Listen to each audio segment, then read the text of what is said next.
আজি আমালোকৰ ওচৰত নিজৰ কেৰিয়াৰক লৈ ভবাৰ সময় নাই, নিজৰ সপোনক লৈ কিছু কৰাৰ সময় নাই, কিন্তু ঘণ্টাৰ পিছত ঘণ্টা ফ্ৰেণ্ডৰ লগত মোবাইলত, ফেচবুকত, ইনষ্টাগ্ৰামত GFৰ লগত কটাই দি আছোঁ, ঘূৰি ফুৰি আছোঁ, কিন্তু আমালোকৰ কেৰিয়াৰ যি লাইফ তাৰ বিষয়ে চিন্তা কৰাৰ একো সময়ে নাপাওঁ।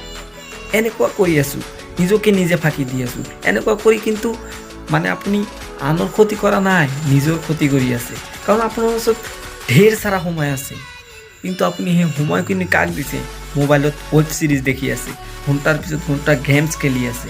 এতিয়া আপোনাৰ সময় আছে, কিন্তু যেতিয়া আপোনাৰ কেৰিয়াৰৰ কথা আহে, লাইফৰ কথা আহে, তেতিয়া আপোনাৰ ওচৰত সময় নাথাকে। আপুনি ভাবে যে এইটো কৰি এইটো নকৰিম, এইটো কৰিম, আপুনি কেৱল ইনজয়মেণ্টটো লৈ আছে।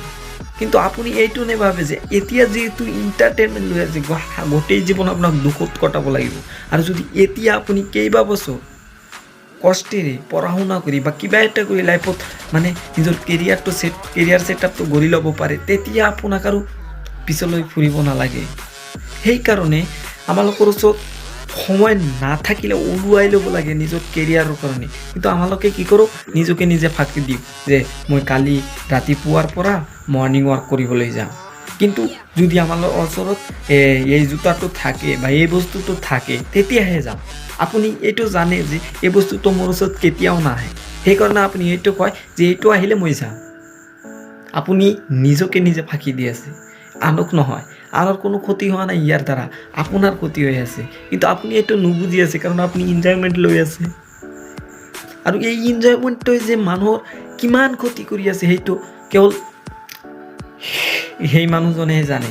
আৰু সেই মানুহজনৰ তেতিয়া নাজানে যেতিয়া সেই মানুহজনৰ সময়খিনি পাৰ হৈ যায়, তেতিয়া সি পস্তায়, আফচোচ কৰে। কিন্তু এতিয়াতো আফচোচ কৰি লাভ নাই, কাৰণ বস্তুবিলাক তেতিয়া কৰিব লাগিব যেতিয়া হোৱাৰ আগত।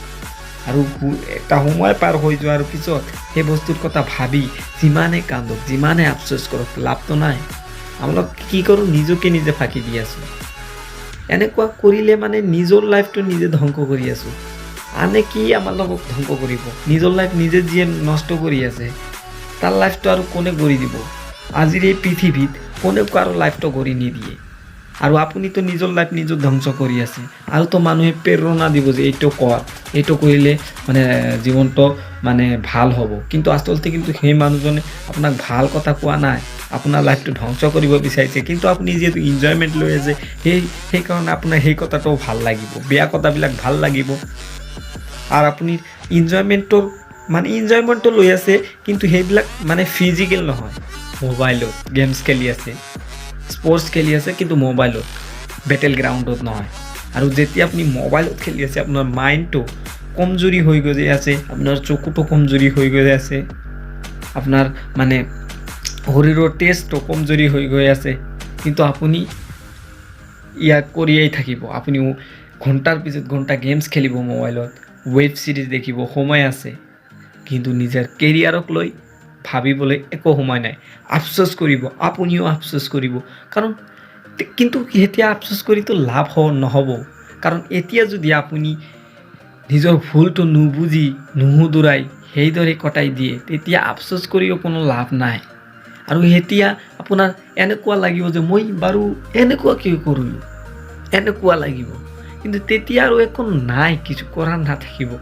সেইকাৰণে এতিয়াই সতৰ্ক হওক, নিজৰ লাইফক লৈ চিৰিয়াছ হওক, তেতিয়াহে লাইফত সফল হৈ পাৰিব। লাইফৰ কোনো কথা আহিলে, কেৰিয়াৰৰ কোনো কথা আহিলে আপুনি আনচিৰিয়াছ হৈ যায়। চিৰিয়াছভাৱে লওক যে এইটো কৰিলে এইটো হ'ব, এইটো কৰিলে সেইটো হ'ব। কিন্তু আমালোক কি কৰোঁ? আনচিৰিয়াছ হৈ যাওঁ লাইফৰ কথাত। সকলো বেয়া কামত আমালোক চিৰিয়াছ, কিন্তু ভাল কামত আনচিৰিয়াছ।